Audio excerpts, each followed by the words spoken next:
محترم سامعین، السلام علیکم ورحمۃ اللہ وبرکاتہ۔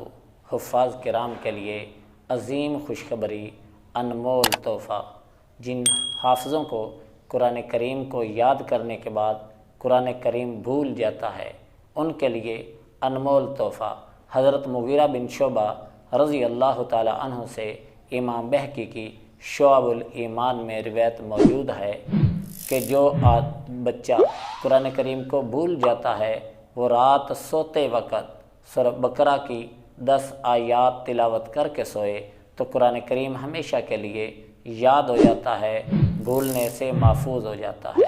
اور وہ آیات یہ ہیں: سورہ بقرہ کی 4 آیات شروع والی، آیت الکرسی اور ساتھ والی 2 آیات، اور سورہ بقرہ کی آخری 3 آیات۔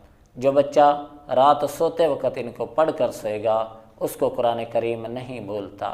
ہمارے چینل حکم اسلام کو سبسکرائب کریں، لائک کریں اور ویڈیوز کو آگے شیئر کریں تاکہ زیادہ سے زیادہ لوگوں کو فائدہ حاصل ہو سکے۔ جزاک اللہ۔